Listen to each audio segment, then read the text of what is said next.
Greetings, Lord Captains, Revan619 here. How the devil are you? In today's video, I'm going to be going over Void Combat. Now, I know I specialized in ground combat, but Void Combat is something that often scares players, and it is a lot of things that even veterans will tend to skip. The main reason it has such a difficult narrative around it is, unlike ground combat, Void Combat you can't skip with a grand strategist and then cheese the game with infinite buffs, not having to learn the game systems. Void Combat does not allow this, and you have to engage with the game, so you can't just cheese your way through. Now, there are quite a few things that are going on, so I'm going to try and break this down as simply as possible and then give you a space combat guide. The biggest tip that I can give you if you just want to skip the rest of the video is use blast shields. For those of you who do want more information, we're going to crack on with that and get into it. The first part of understanding how this is all working is down here at your ship speed. Now, speed comes from your engines and it reflects how many cells that you can move each turn of your ship. You can move after firing, so ideally you want to be able to get somewhere you can fire at the enemy and then move around their line of sight so you end up behind them so they can't turn and shoot you back. Maneuverability will help for this a lot. It is the parameter that determines how many cells a ship must pass before it can make a 45-degree turn, or higher based on the ship's maneuverability. The higher the number, the less cells you have to travel before you can turn. 1 being the worst, and it does go up to, say, a 3, I believe. The next step for damage reduction is actually just reducing the amount of damage you take on your own shields when ramming enemy ships, and the bit at the bottom is damage bonus. So this is the damage that you do with your ram.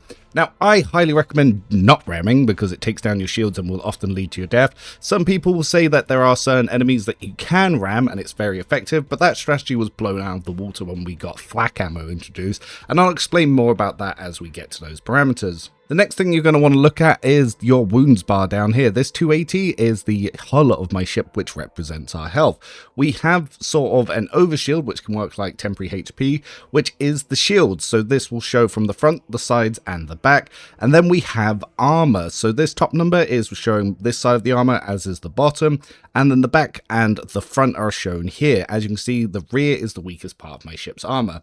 The way the armor system works when it comes to damage is when you fire something like a lance battery, it will fire a beam of multiple hits and armor will only be applied once, whereas a macro battery will fire multiple times and the armor will apply to each shot, reducing damage much like how deflection does normally. This means that for heavily armored targets that the lance is going to be more efficient, whereas against lighter armored targets you're probably going to get more from the macro cannons. In terms of shields, you have different types of shields. Blast will represent what damage your shields take against, say, lance weapons, whereas kinetic is more for macro cannons, and honestly, when it comes to torpedoes, even I'm not too sure, but realistically, you don't want to get hit by them to even test that theory.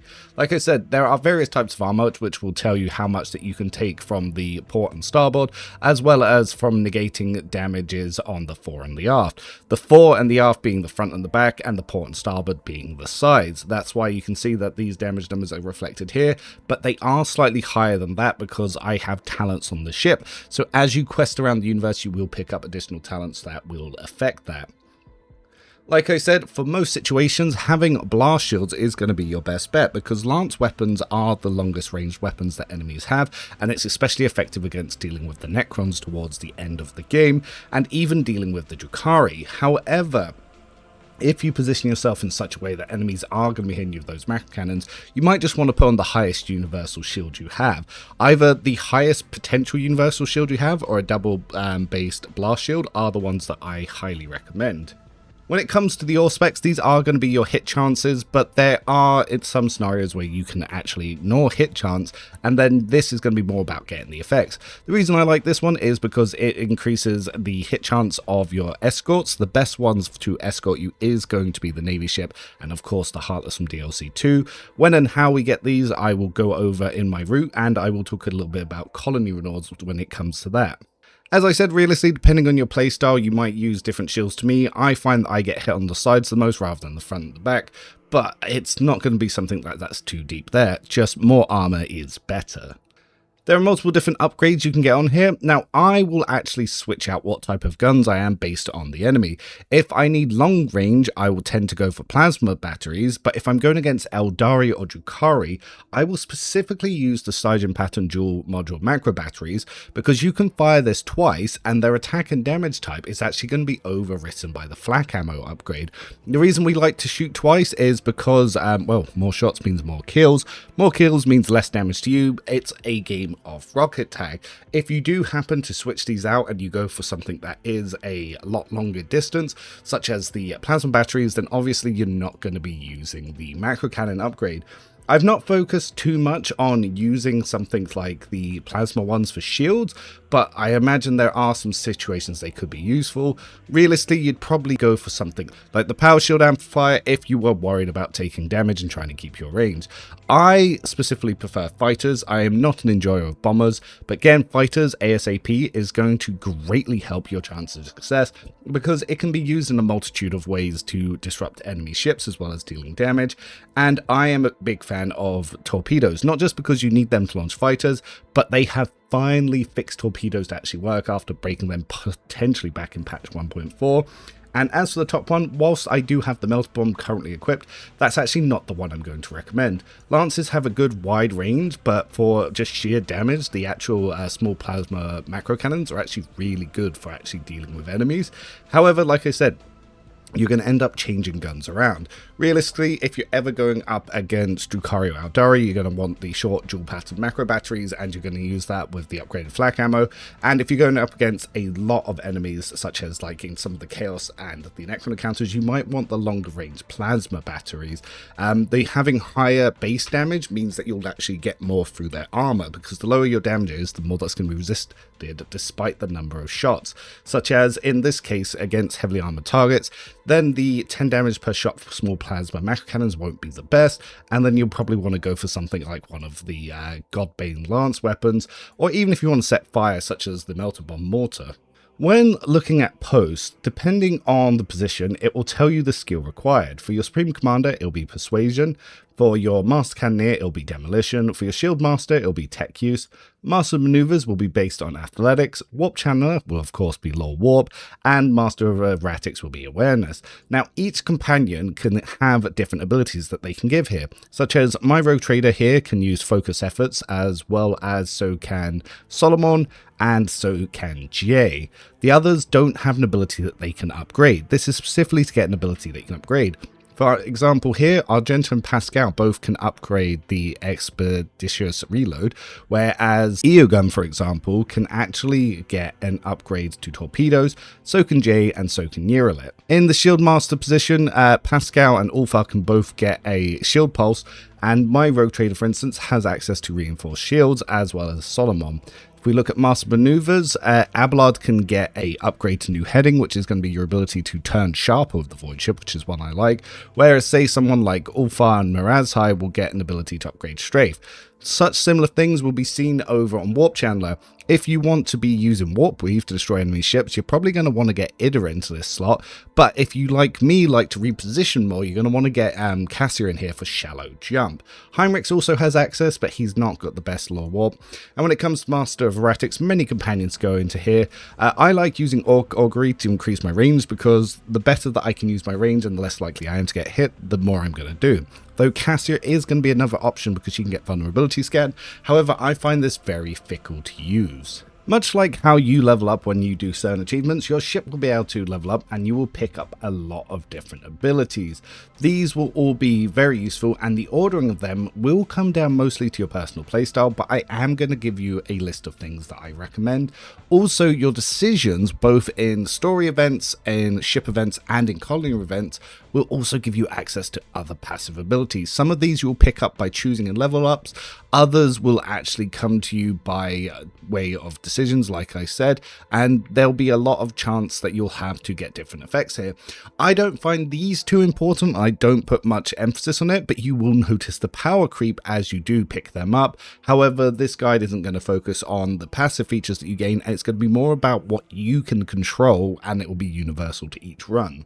So the ship will start with swing run and it will start with torpedo control. Like I said, warp weave is going to be a way that you can do very consistent damage to enemies, so even if you just run away, you can eventually spam this ability and win. New heading is one I like because it can allow you to move the ship at better angles, though some other people might go for a different upgrade. The second upgrade I go for is shallow jump and for focused efforts, though again, sometimes people can change around with this one. I like to get Expendus reload so we can reload our gun to shoot more, but the most important one is going to be getting all hands on deck. This upgrade trivializes the cruiser battles, so you want this before you do your first cruiser battle, and we'll talk about when that comes up. The next one that I go for is going to be reinforced shields, because this is going to be useful to keep yourself alive, as well with arc augury, so you can increase the range of your ship. Now, the last one that I highly recommend in this order is going to be strafe, and after this point it's going to be just kind of what you like. The rest of the ordering is really going to be down to you. After you've got strafe, I feel like the ship build is just online. In this example I've got the chant, then I've got the silent running, take it all, boarding party, premonition, onboard ECM, extra flight controls. This one, though again, this one earlier could be actually very beneficial because having an extra wing of fighters is going to be very useful. Like I said, not found vulnerability scan too good, maximum overdrive. Silent running will help with initiative, but if you follow the route that I'm going to continue to explain after this, I've not found it to be too necessary. Rugged repair causes you to use less scrap, but if you play correctly, you won't be taking damage. Steady hand will help with your cooldown, so these could be something that you might want to prioritize, but I've never needed to. And then Sanctified restart to restart your shields earlier, and the Void Craft. Again, the ordering of these, probably I've done this wrong, because looking back at it, the things I've taken last I probably want first, but realistically, once we've got strafe, everything after that point, it's just going to be up to you. I found the other upgrades, they can vary, and it does not change your success rate. As stated, one of the most important things that we're going to be working towards is trying to get 10k rep with the Navy. Unfortunately, the only way to really increase this is to either trade fuel, which is not the best resource of resources, or to already win space combat to be able to get the reputation items that you need to be able to trade to them. However, this is going to be the best one to get because it has a lance, it has bear shields, and just genuinely the filth of the expense ship is straight trash. As always, Adam is coming in clutch with his wiki. We need the Flak ammo arsenal. This will trivialize all Drukhari and Eldari encounters, and you want to use this with the short range physical macro cannons. And what this will do is it will allow you to ignore the enemy's dodge. There is an upgrade that comes later, but this is just something you'll pick up as you go into the later acts. But yes, we need to get to faction reputation 4 for 7,500 points as soon as possible. You actually need to hit 10k points to get the Navy officer escort, and that's going to be the one that we're going to go from for Daronus. But these are going to be the things to keep in mind when we start explaining the route. One of the first systems you're going to want to go to when beginning your space combat adventures is Muro 79 over on the top right here. If you're ever not sure where to find the system, if you open the known star systems once you start exploring, you can use this as a quick access. So Muro is going to be the fleet battle, which will be the Imperial Navy versus the pirates. This one, if you side with the Navy, it's very easy. The reason we want to do this one is to get fighters, because fighters will trivialize. If you're not planning on siding with the Navy, I might not recommend going to this one first, but it just means you're going to have to work a little bit harder in the encounters. So the route I'm going to talk about is going to be the way to sort of very slowly increase difficulty. So this is going to be very important, and then we can start showing off some examples in space combat and how to get through this. I'm not going to go through and show every combat because that will take time, but do keep in mind of this route. We're going to start with Sotto's tomb because this is a fairly easy encounter, and it's one where you can just use plasma gun versus the pirates and warp weave with new heading to really get around. The first two upgrades you're going to want to get after the Navy officer encounter is going to be warp weave and new heading. The thing that I will suggest is just try to get the human enemies done first until you can get to the escorts. So the order that I like to go with is after we've gone to Muro to get the ships. So Muro will be the one that's over to the top right here, and it's on this little side street, so you can get the fighters pretty quickly, and with the fighters you'll be able to breeze through the Sotto's tomb encounter. After the Sotto tombs encounter, I like to go to Langrenn's belt, as this is another one we can get some easy XP from.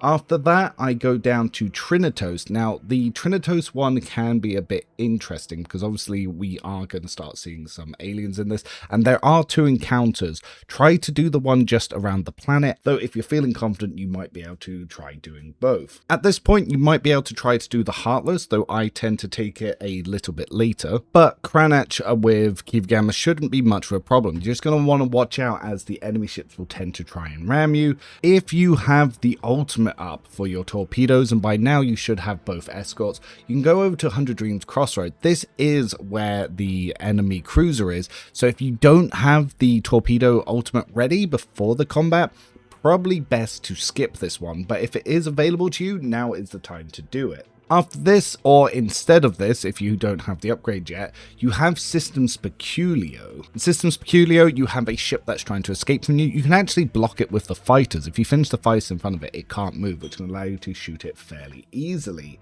Then I go to Tenebros Aquae, which is located up here towards Cranach, and at this point you should start feeling like combat's getting a little bit easy. After this, I normally do the Latosian's Passage, which I will then normally follow up with Nama 6, which is located around here. And then after you've done Nama 6, Mortis Acres will be just one stop on from this one. And once you've got up to here, this is going to be when you're then going to be starting to do some of the scary stuff. I will show some of the combats to show which ones you're going to want to swap, and I'll explain a little bit more about each of these combats.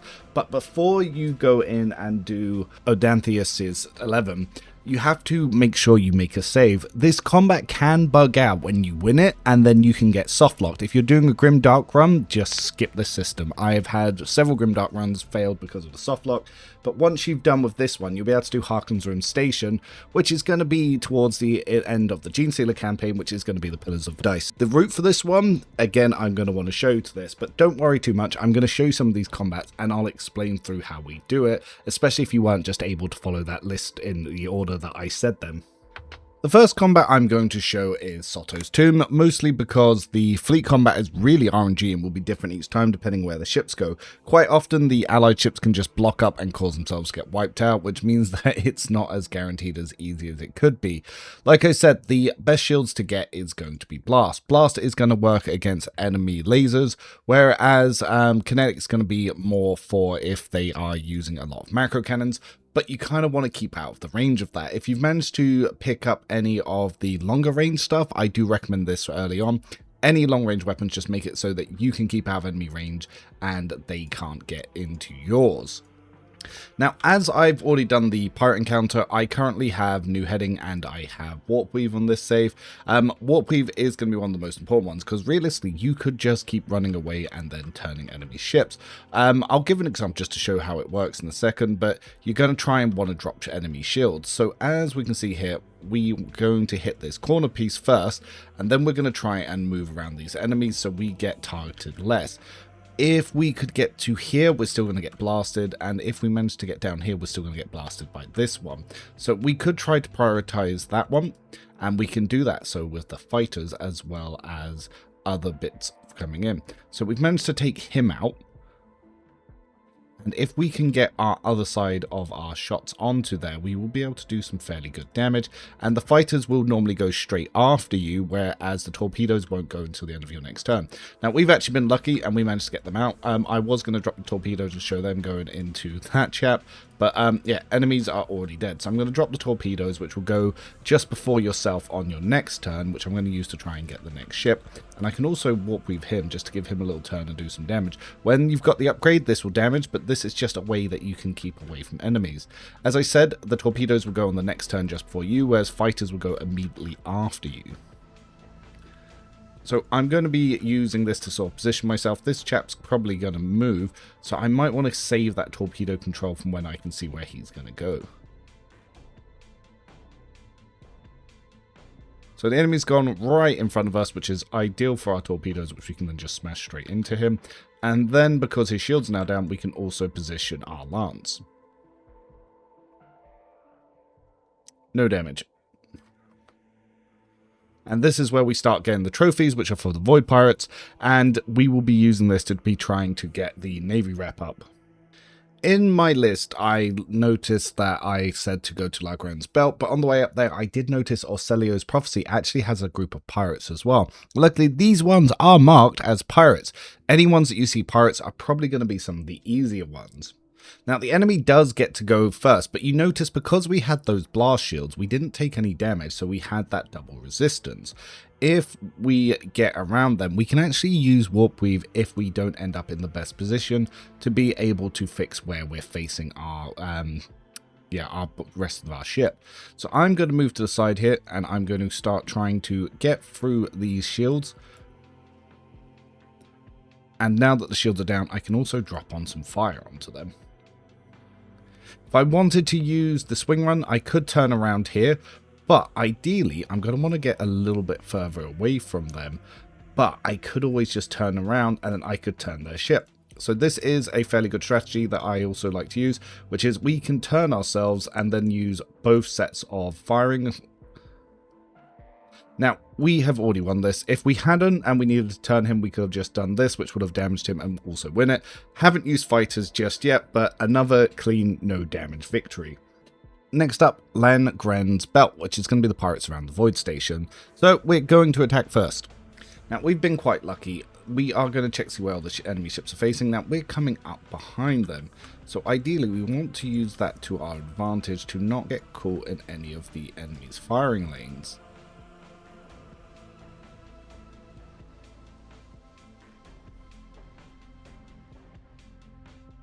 So the initial salvo that we've gone has already taken out the enemy, and we're going to set them on fire to try and finish them off. Yeah, they're probably not going to survive this too well, but just to make sure, I will also drop my fighters to go for them.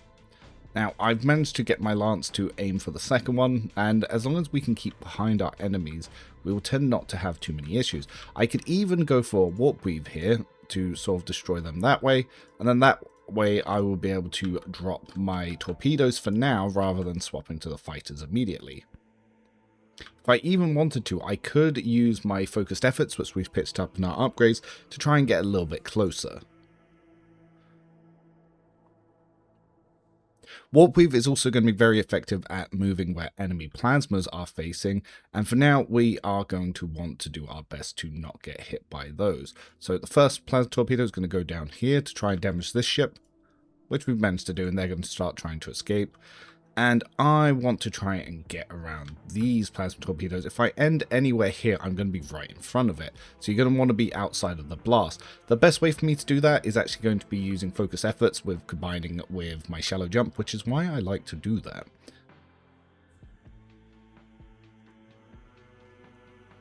So as I come around the position, I'm going to fire my lance battery to hit this ship. And then I'm going to get a little bit cheeky as I get closer to try and get some shots off on it. And then I'm going to change my positioning of my ship by doing a shallow jump. I'll also be using the ability to try and set the enemies on fire, but we didn't penetrate their armor, so we didn't get to do that.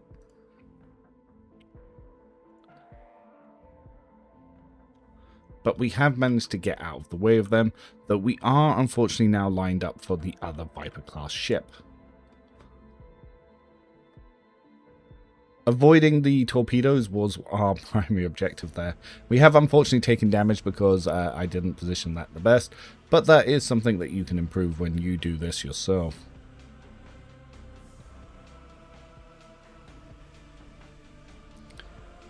So the enemies are trying to set up their plasma torpedoes, but they have managed to get right in our way. So that's going to be some easy firing for us. And the one behind us had also set up to be in the same. So we'll be able to take a good firing solution there and also hit them with our mortars, which has been able to set them on fire. We're going to want to try and turn as hard as we can, see if we can catch this ship trying to escape. For now, I don't think I'll be able to, but I will give it the old warp weave. We could also go for the fighters to come back and try and hit the other escaping one, but essentially we've already won this combat.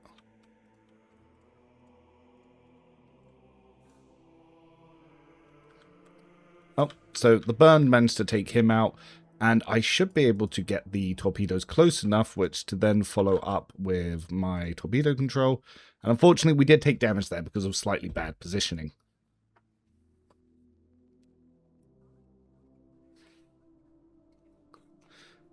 Broad, however, is another long-range broadside plasma macro cannon. As you can see, I've got the Hikuta pattern plasma battery. This comes from a rumor on Footfall, so do make sure you speak to everyone in the bar when going through Footfall. As we get to Trinitos, we have the Flak cannon upgrade because I have done the space combat fleet battle. So here we have the Aeldari, and over here we have Chaos. So for these two different encounters, Chaos we're probably going to do better with the long range, but against the Aeldari, we're actually going to want to use the other macro cannon. So we've got on the version of the ship upgrade that I start with, I only have access to the plasma ones. I don't actually have access to the others. So for now, I am going to start with the Chaos encounter. Yes, depending on which ship formation you start with, depends on which ones you have. And the Firestorm DLC one comes with plasma macro cannons. So I've also managed to pick up the escort at this point, and as you noticed, it got rammed immediately. Having the escort here would be very helpful. This is why I said before you come to do this one, you can always do the Heartless beforehand. Doing so will stop you getting rammed.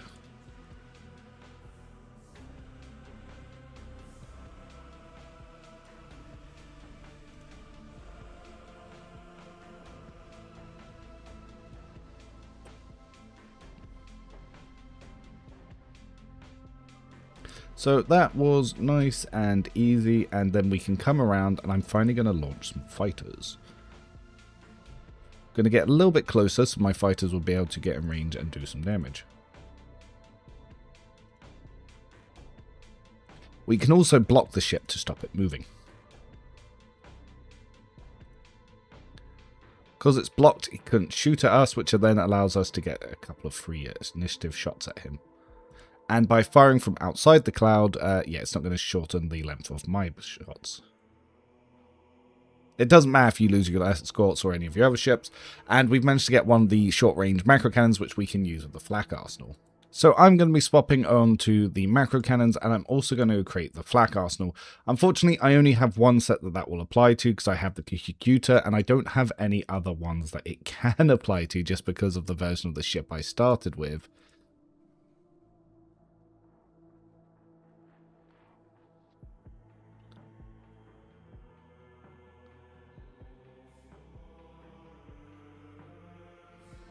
Aeldari Shadow Hunters are very annoying because of this little void thing they have going on here.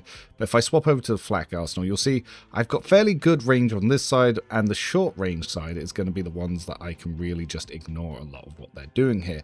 Now, I personally do not want to get caught by any of their nonsense going on here, so I'm actually going to come down quite far, and I'm also going to warp jump to be behind these torpedoes. To make sure that I don't have any trouble with them, I'm also going to warp weave these torpedoes so they can't target me at all. And because I have the plasma cannons, these might miss, but I can take those shots and be fairly okay with them. And I'm also going to launch the fighters to see if I can deal with these guys fairly quickly. You always want to be trying to keep behind enemy ships just to keep yourself out of trouble.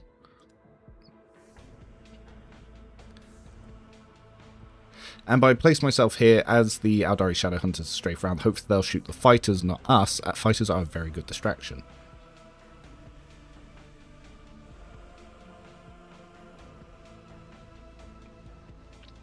So now I'll be able to use new heading to give a much sharper turn.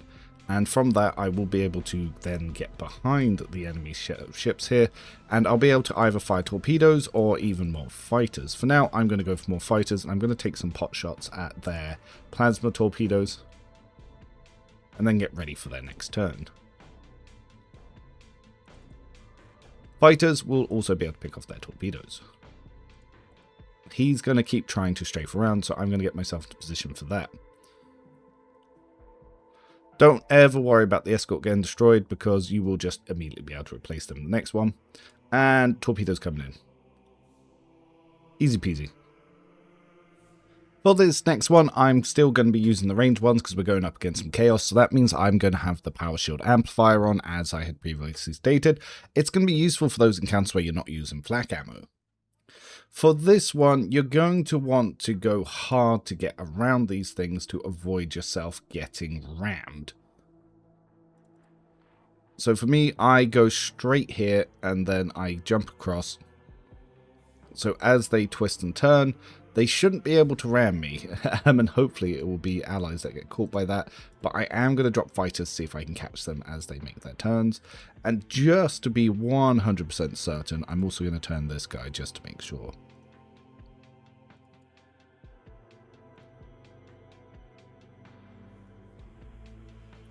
So these ships, like I said, Chaos ships love ramming.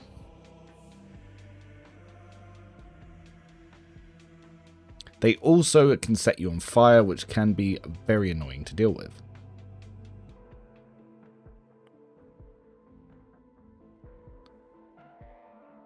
They do tend to be fairly squishy and have fairly weak shields.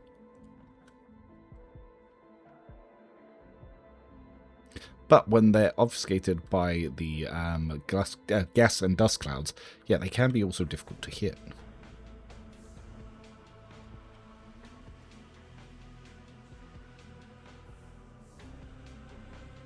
So that's one down. We could go for some torpedoes, or we could go for some more fighters. This is why I said that you can also look to prioritize getting the additional third wing of fighters up. And for now, it doesn't matter. I have managed to get the all hands on deck, and I'm not going to use that in this encounter. I'm going to save that for after this encounter. And the reason for that is so we can use it against the enemy void ship. By enemy void ship, I mean the cruiser battle in the 100 Dreams Crossroad.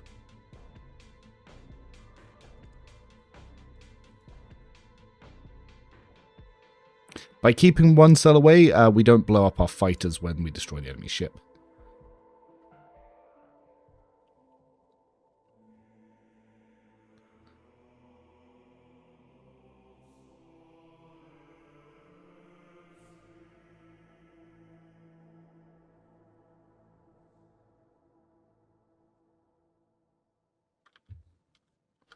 So they are pretty close to us right now, so we kind of want to be a little bit careful when we try to shoot these. I would just normally go for a void run, but at the same time, I don't want to get myself caught by those torpedoes. So I'll create some distance so we can blast them here with our macro cannons.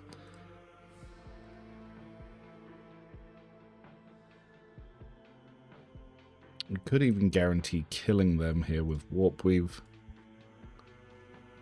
And as you can notice, I'm using Idra here, who has the upgrade. Another one for Master of Erratics that I've been asked if I could point out was to mention that Cabello is actually quite useful in this slot. I'll show a little bit more about what goes where after this one.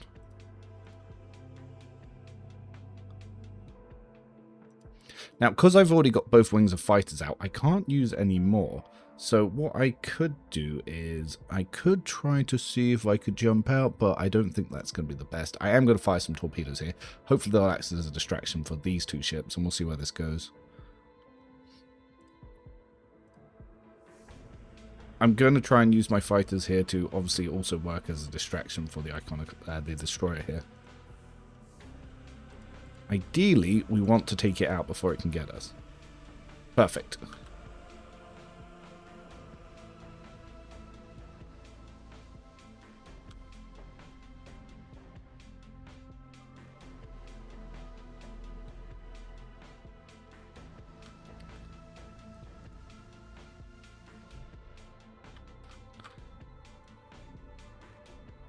Torpedoes can't quite get to them, but they'll do their best to see how close they can get. And we are going to then try to come up behind and also go for another shot ourselves. So I'm going to use the shallow jump to better position ourselves, which will put them into our range.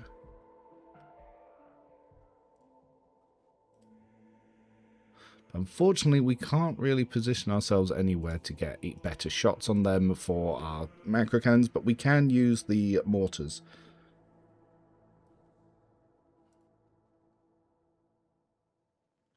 Fighters are coming back, so we'll get access to them again. And we don't really have the positioning to catch these torpedoes, but we can just bring them down here anyway.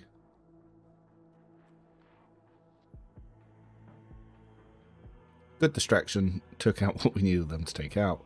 Then we're going to get access to our torpedoes again. which we can just bring here to explode ourselves, and detonating them early to take out those torpedoes. I'm going to start positioning around here, and because we've already won the encounter, all that's left is these torpedoes. So let's just point these away from us, and hopefully the last set we should be able to take out without it touching us.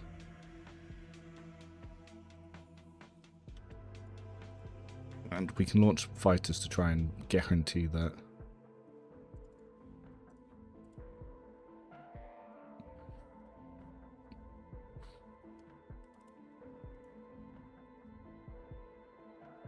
Easy peasy. Even got ourselves some new Auspecs. So 100 Dreams Crossroad is the Chaos Cruiser, and this is why I said we want all hands on deck, and we just want to start attacking them. Now, if we look at where everything is, these guys will immediately come in for a ram, which we kind of don't want, but we also do want to be going for these enemies here. So if I can work out to where we can warp to not get caught by them, but also we do want to be shooting our torpedoes. So I'm going to activate all hands on deck. I'm going to start dropping some torpedoes.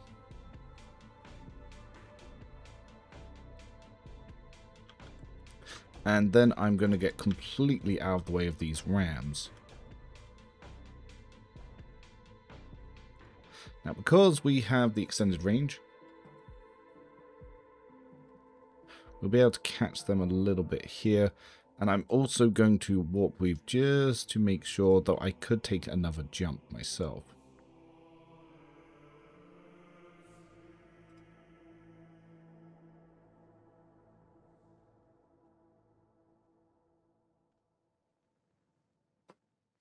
So we get 3 turns with these warp weaves.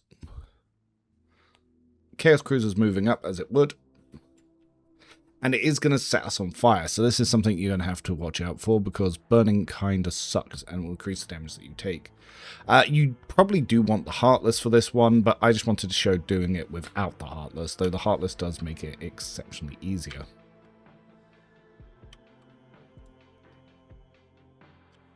Now, I did see an easy opportunity there to obviously take out the enemy escorts, so I am actually going to do that.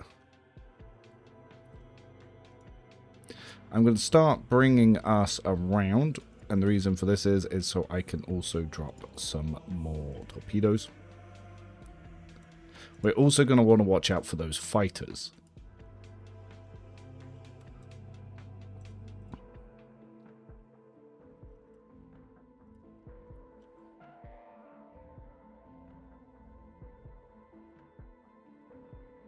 So I am going to warp jump into here. And then I'm going to end as he tries to move around. Luckily, the plasma torpedoes are going to act as a good distraction. But we are going to receive more burning.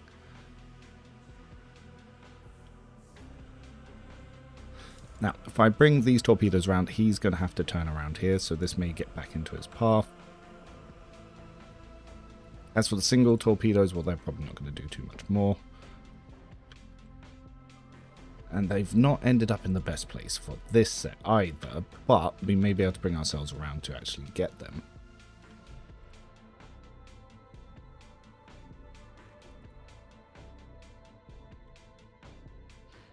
Now, our torpedoes are on cooldown, and we are going to have to start thinking about turning to face this ship.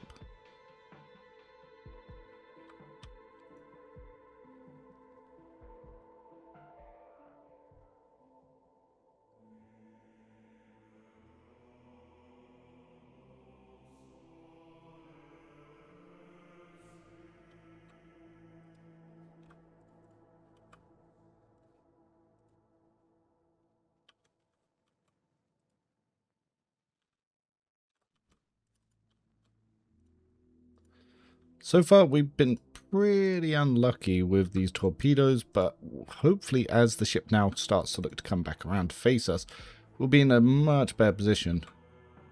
Though I probably should have saved to drop the torpedoes for now rather than before like I just did.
got a little over ambitious and we've got a little bit too close to the cruiser.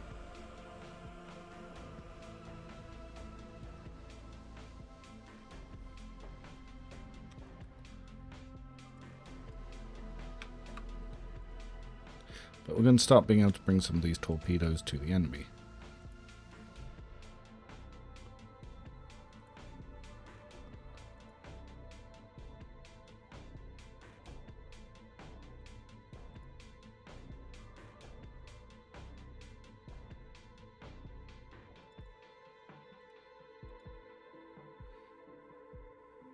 Now, the way we set that up, little riskier, but I'm not going to reload to try and get a better version of that. But that tends to be the strategy you want to go for. You want to line up those 3 torpedo shots and then open up one side you can take out quite easily. Not the cleanest I've ever done that encounter, not going to lie. But if you have the Heartless, that would be far easier. So I'm going to skip a few combats ahead to somewhere where we're a little bit more kitted out and we're ready to go into the next thing. So I'm going to be doing Harkon's Rim Station, which is the encounter you do towards the end of the Void one. And like I said, Steady Hand is going to be the ones I take for the post abilities, because I said you could swap some of them around a little bit. So what I've done this time is I'd actually changed a little bit of order. I've got Reinforced Shields earlier, and I'd gone for the Flagship. Then I've got Strafe and Arc Augury. Like I said, once you've got these two, you're kind of online. And I've taken the Steady Hand abilities just because I thought it'd be quite easier to get through this, though you could have very easily taken the additional fighters. Having the additional fighters is also one that is exceptionally good. In this, I've also equipped 2 of the Stygian pattern dual module macro batteries. This is because they can fire twice. Now, the damage of 2 times 21 isn't the best, but what we're actually going for is the Flak shots here, which is going to do 15 damage to each target in a 3x3 area, though because we're not worrying about anything dodging, we could actually go for the longer ranged ones, but the reason we're not using those is, again, it's because we want those 2 shots. If we're not worrying about things dodging, you don't use the flak ammo on, because obviously the flak ammo does less than the 21 damage shots here. But like I said, the whole purpose around this is going to be getting extra attack economy, because we want to take out these enemy turrets very quickly. I've also equipped the small pan macro cannon, because this actually has a lot more range than it gives on. It says short range with 8 shots times 10, but it's actually quite a bit more than that. So we're going to go in, we're going to make sure we're all repaired, and we're going to go attack the station. Now, my first tip is going to be to flip the camera. I like facing the station this way, and if I just have a quick look at my post here, so I have forgot to equip my Supreme Commander because Jay had to go get drunk, so we're going to be doing this in combat Supreme Commander, and everyone else is in their usual position. So we're going to be doing this with a slight disadvantage, but again, it's not much of a problem. Now, like I said, the reason we go for the double shot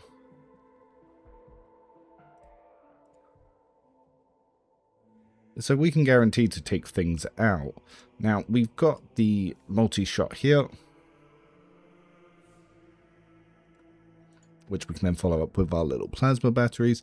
And we're also going to launch some fighters, which will finish the job here. And then we want to get inside this ring. We're going to have to be very wary of those void turrets. And we're going to, in order to deal with that, we're going to set up these starboard shots here. Because of the nature of this, I was trying to see if I could actually clip them by shooting just near them, but unfortunately that doesn't work. There was a little bit of hope there, but we can just do the last bit of damage by turning them.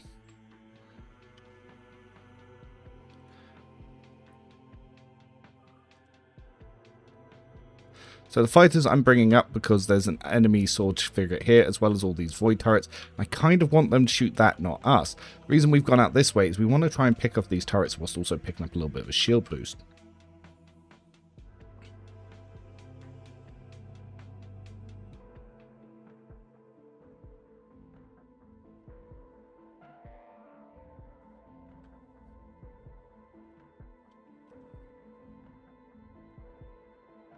So we want to watch out for those bombers, and we're going to be keeping an eye on all hands on deck as that starts to build up.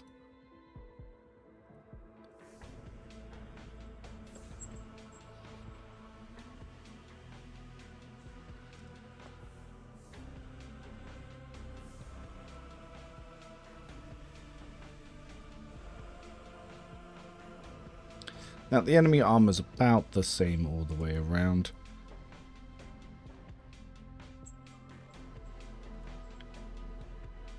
We do have pretty good turning, so I'll be able to take a shot over at these void turrets. And I'm also going to drop in some melter torpedoes and then move a little bit away into out of that distance, and to pick up ourselves a little bit of the additional shield increase here. So that's going to overcharge our shields a little bit. Our sword frigate's getting very close, so it's probably about to get annihilated by the enemy shots.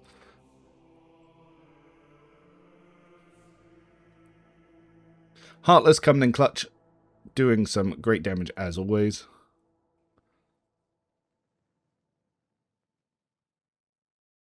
Oof, that's a lot of damage.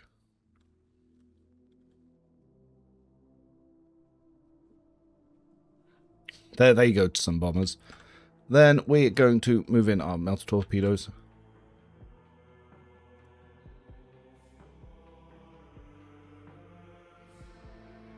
Now, we do want to try and get some shots on these turrets without getting blasted ourselves.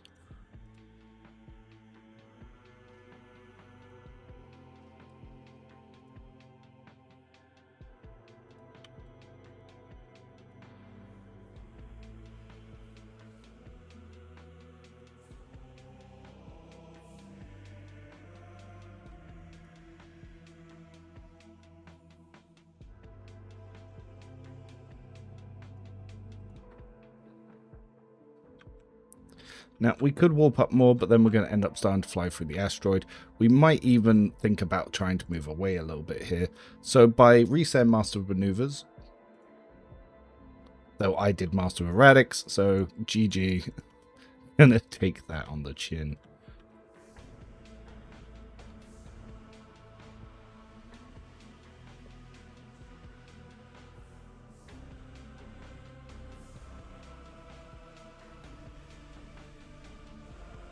That's why we like blast shields.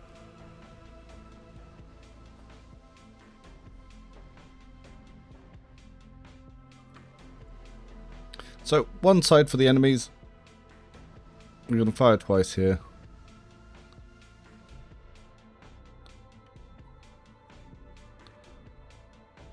We're also going to fire our small plasma macro cannons.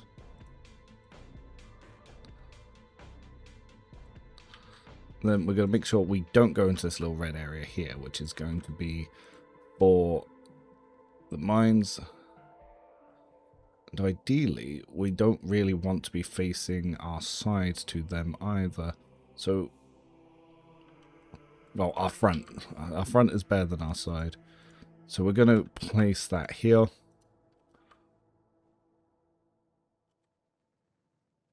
We're also going to need to send out some fighters.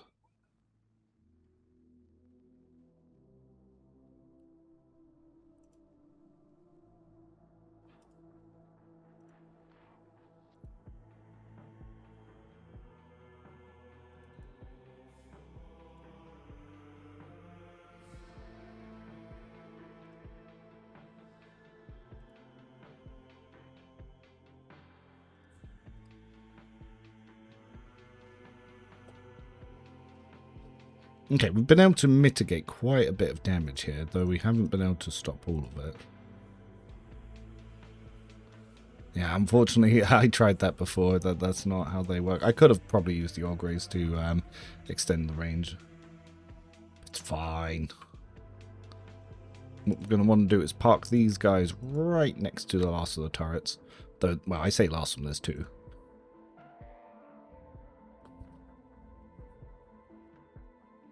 Heartless may get itself blown out of the waters here. They have gone for us, but it's fine. We've got the double shield up. Heartless's dodge has kicked in very nicely. So I'm going to drop some torpedoes, which with the plan of taking out that last of the turret, whilst I go off to pick up some armor. I'm going to swap back to the more damaging part. Obviously, you only really want to use the Flak arsenal when it comes to hitting the enemies that can dodge.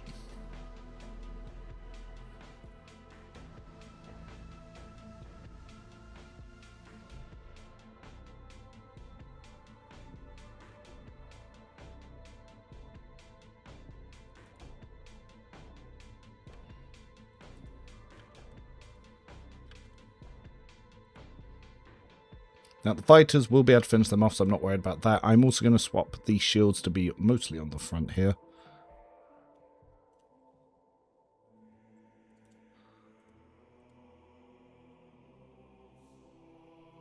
And again, I'm going to try and position themselves in a place that is going to be preferable to the enemy laser cannons.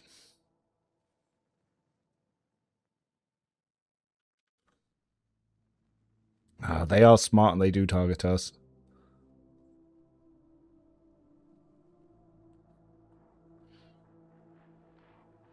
But we're going to be able to take them out with our missile shots here. Now, for the enemy fighters, again, to avoid their dodge, you do want to swap to the flak shots. Yep, can't dodge that, friend. And then it's all just about destroying the control tower and watching out for enemy fighters. Annoyingly, the plasma generator does give shields to the tower as well. But we can use our little swing run to get multiple shots off.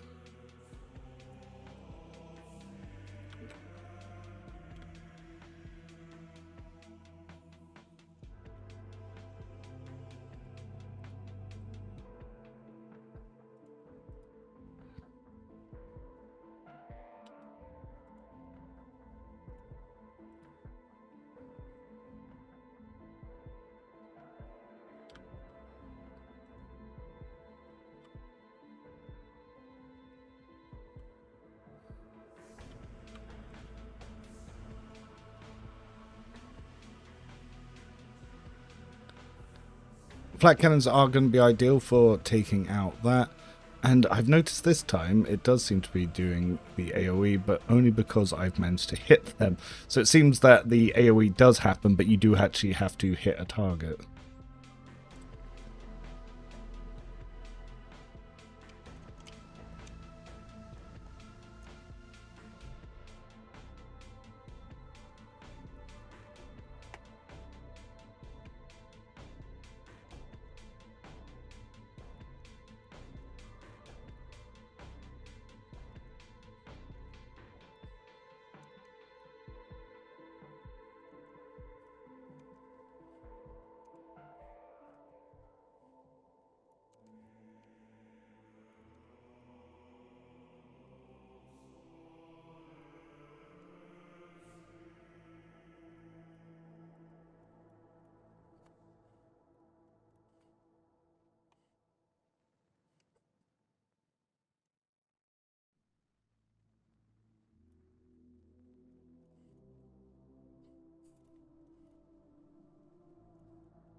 And there goes the tower.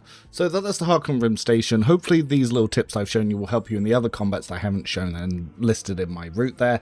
And as for Act 4, yeah, just keep in mind blast shields and just correct position and try and keep behind the enemies.